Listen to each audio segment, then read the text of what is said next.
everybody. Welcome back to Words with Wayman. I'm your host, as always, Matt Wayman. Here with me for part 2 of the shenanigans, Mr. Sam Tallent, everybody. Hey, everybody. Glad to be back. We get right into it. Thank you for voting me back as sidekick. Twitter has spoken, finally. They got back to us. It was a long poll. It took a little longer than we expected. A lot's changed. A lot has changed. Way to go, Bernie Sanders. The way to get the nod. You really did it. You did it for everybody. We're actually recording this for 2 months in the future, which now is currently the past. It is. So we're getting pretty deep Figure here. that out, mind troll. What? Just the one mind troll. Nobody else tried to figure it out, but you know who you are, mind troll. So respect us, first of all. It's probably Walter Booth again. I think it is. that little zip whippersnapper. I guess you do other things too. You write, also you release short stories and stuff like that to a bunch of people and everything. I guess just how do you write normally? Like, what is your process? Do you just write articles, or do you write stand-up, or? I do like mercenary stuff. I do missionary position, yeah. underground magazines. Don't tell my girlfriend. Boring, and everyone's done it a lot. It's all been done before. No safe word type articles. No, I've written for Better Homes and Garden, Country Living, like that kind of stuff. Nice. When they just need copy, and they have you go into a room with 7 other weirdos and you bang stuff out for a day. Okay. And then I did a thing with a video game developer that I can't say the name. Yeah. On an upcoming sequel of a game set. All they said that it was a sequel, and it's a game that's set in the post-Civil War era. So that sounds fun. Well, you know what I'm thinking is the new Red Dead Redemption. Ooh, yeah. That'd be pretty cool, huh? Mm-hmm. I like the first Red Dead Redemption. It was amazing. It was fantastic. The whole thing was insane. So yeah, I've done that kind of weird stuff, but yeah, it's all stand-up. I host bingo. Oh yeah, you do that. Squeaky Bean, Film on the Rocks. More of a kind of a hosting thing. Yeah, because it's not just the comedy thing; it's everything in one piece of a puzzle. Yep. I mean, we are just writers that. But I love writing. Yeah, which is where the real fun, and then the performance is fun as well. For me, it's such a.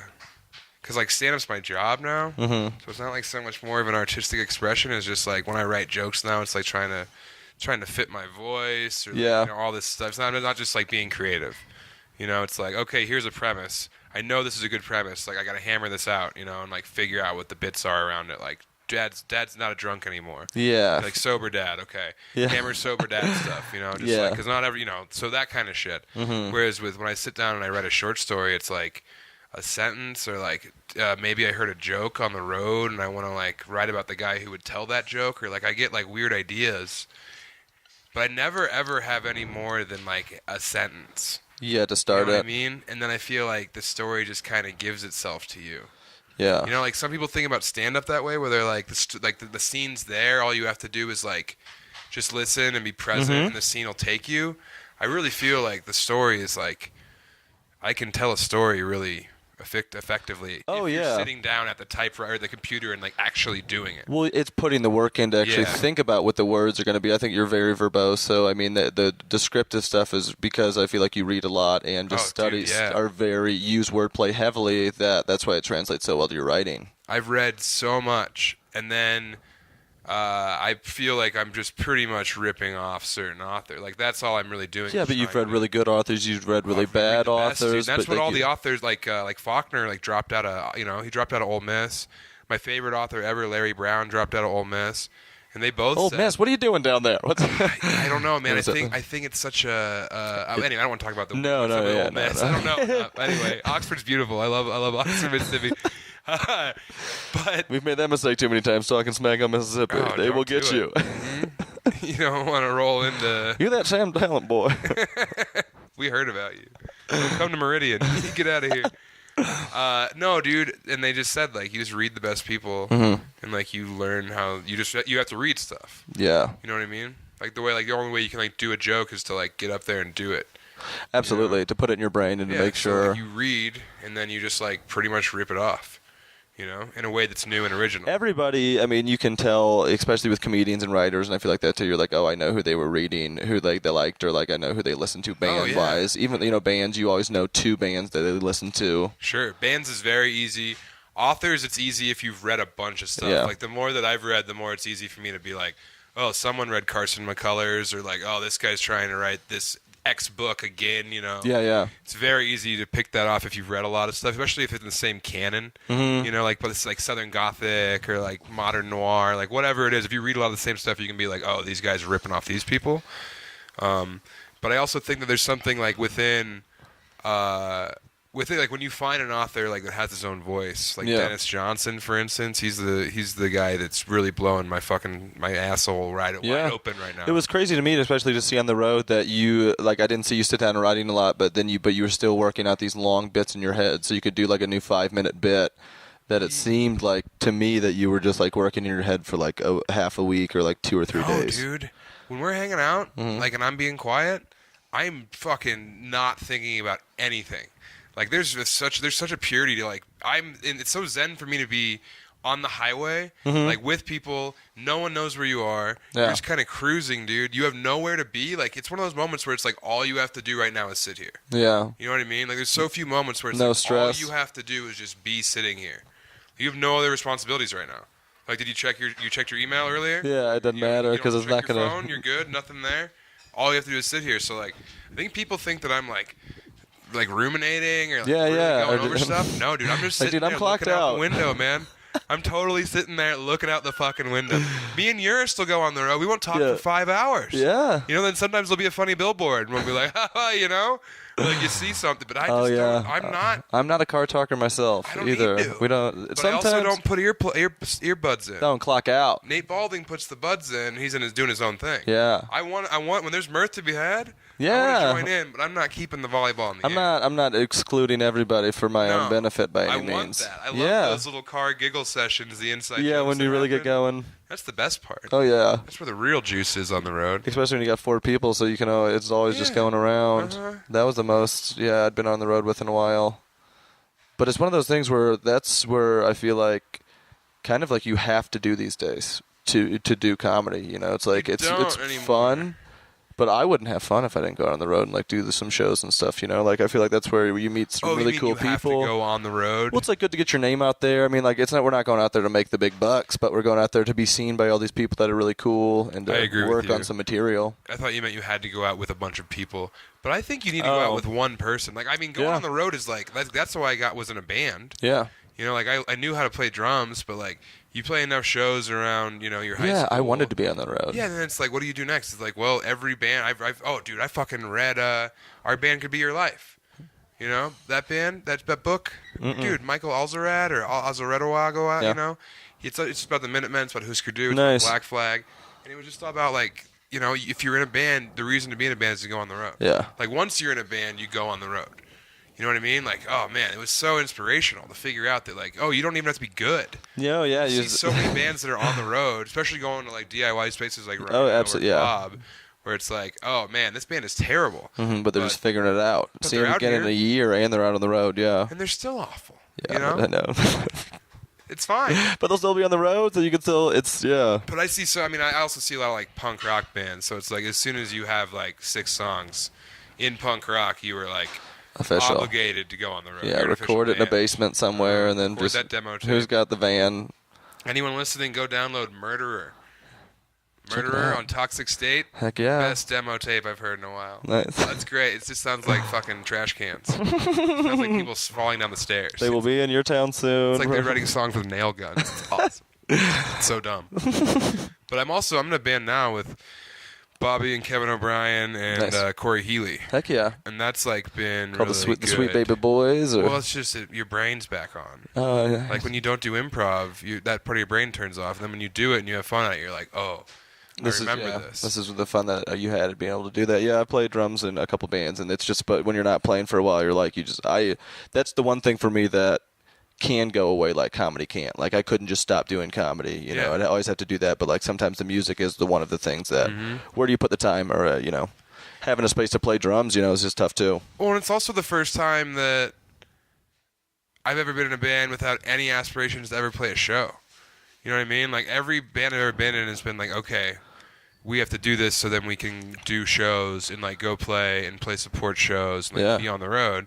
And this band's like, we're doing covers, and we're just like Kevin brings in an idea, and we just kind of hammer it out. That's awesome. Yeah, so there's like zero impetus for any kind of posturing. Well, I mean, yeah, you do something so intensely, it's like when you put so much into comedy and like that's your job at that point, then you just want music to be fun. And in the essence, playing Comedy music is used like to be fun. Yeah, before you put the paycheck on it. For real, dude. If anyone listening, if you're young, just enjoy it, man. Right now is your fun time.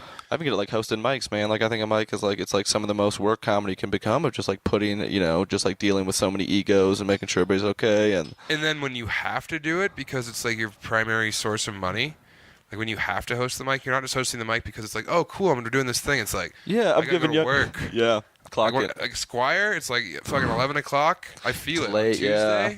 It's like 11. I got to be there at 11:30.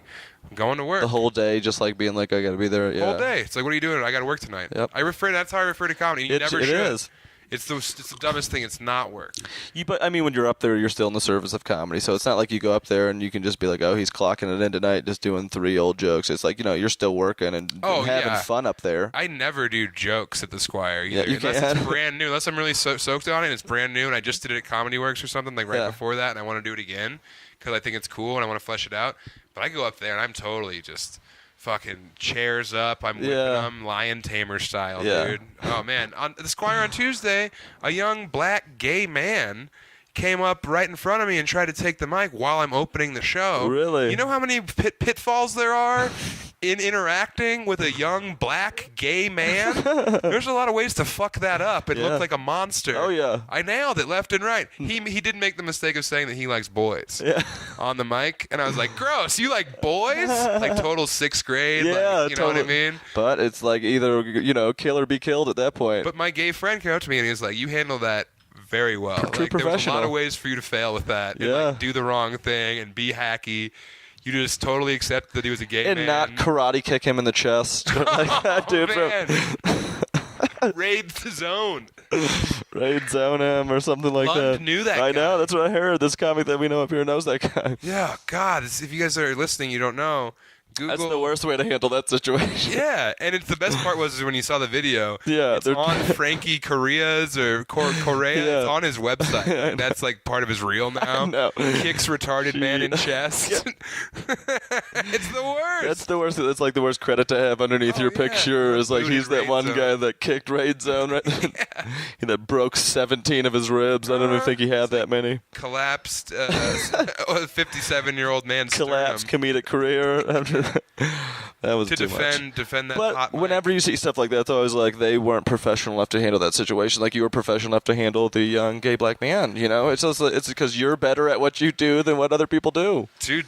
But also, I've been the guy who kicked the retarded adult in the chest. You know what I mean? Like, I think we've all been that guy that really screws it up. It's just that Twitter wasn't alive when that happened. Dude, yeah, thank God. No, I'm just saying, like, we're all on the cusp of being that worst thing. When you're hosting a mic, there's certain times where you're like, you just want to go home. You're fighting with your girl, maybe, like there's all this other stuff going on. You don't know how you're going to pay rent tomorrow. Mm-hmm. Whatever it is where you're not there at the mic and then someone does something really just atrocious and fucked up. No way you should ever treat a human being. Yeah. But because they're an open mic, they assume that they can just do something awful to you because you're a puppet held up by sadness.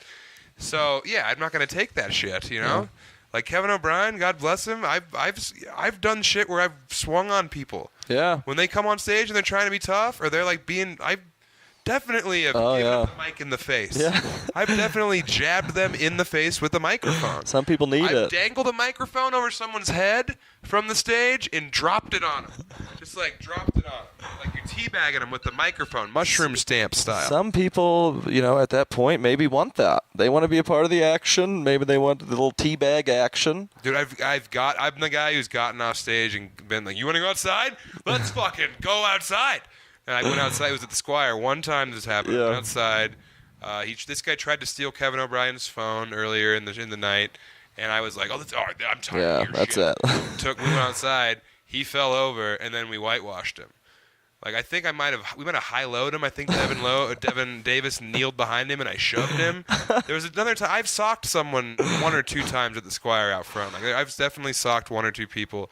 I know this guy didn't sock. He definitely fell down, or we shoved him. Yeah. Then we just took turns kneeling on him and fucking rubbing dirty Colfax snow. Oh, goodness. That hard black snow. God. In his face, putting it down his pants, putting it in his shirt, feeding it to him. His face was all bloody and cut up because that snow was so gross. Dude. Oh, just with the broken dreams of so many people. Yeah, just spit and like Salem Light cigarette a lot butts. of like needles, like just used needles. But I loved it. It was just like 6 different comics. One time Nate Balding got socked on the stage at Lions Lair. Yeah. And then there's times in comedy where you're hanging out with people and you have no idea where you're with them, but whatever you're doing matters the most. Oh, yeah. People you never hang out with in real life. Some people go to work every day, and this is what your work is, which I think is the beauty of all of it. Balding gets socked. I'm chasing a you're guy making money. out the door. Who's with me? Yeah. Who's chasing him with me? Vic G and Pete Cohen. That's who's with me. These are two people that, in polite society shunned. You punched both of them and then went and tackled the guy? Right, yeah. No, exactly. I socked both of them. No, so we get him, and then I'm like, oh, I don't want to be a part of whatever you two have planned. So I, told the guy to stay out and then walked away. And apparently they assaulted him. They assaulted him real bad. And I believe the statute of limitations is still going for that. There. that was an Oh, that's so funny. I mean, there's just things that you would see in this thing that you call work that you would absolutely never be able to see in the world. And some people would say that I don't want to see that stuff, but I say, what's a world without the craziest, weirdest stuff you'd ever see? Exactly, dude. And also, I don't know a world without that. Oh, yeah. It's not like I'm like, oh, yeah, we're so far out. It's like, no, I just host a mic at Lions Lair. It's very simple. Yeah, and shit, it smells terrible in there, and weird shit happens. Yeah. So we're not patting ourselves on the back. It's just that's what happens. No, I just think it's not really a choice anyway. It's either you have to do this or you don't. I don't know again why people wouldn't want to see it. I know, me neither. There's certain I don't want to see violence ever. You know what I mean? I don't want to see any harm happen to anyone I love or know or care about. But just want to see raw emotion. Yeah, I just want to see something real. Yeah, something that's actually happening. It's the marrow of life happens so often at mics. Where even if it's someone eating shit, that's real. People get off stage get on stage right after they've broken up with someone. That's and real. and they'll do something crazy that's really good, or find themselves, or people get sick. They go on stage. They find out they're sick. They go on stage that night. The worst thing that could ever happen to you can actually be turned into something fun. It's just there's times when it's like, oh, this is all that's going on. Mm-hmm. You know what I mean? Like, there's not anything else going on right now. Like, this is all that's happening, and that's so rare. I think it's the one thing that keeps me sane, just knowing that regardless of how bad everything gets, there's always an outlet for it that is going to end up being good. Yeah, but it all seems like such false reality, too. Like, it is. Comedy is so hard. Like, making people laugh is weird and impossible. Mm-hmm. And then to be in an industry that's based on a skill set, based on making people laugh, you never know. It's so mercurial. And then you're in an industry that's built on, like, if you make people laugh, like, how is any of that a reality that you can let fucking be the compass of your life? Like, there's no true north in that. No. There's just a spinning weird compass because there's no magnetism. There's no gravity.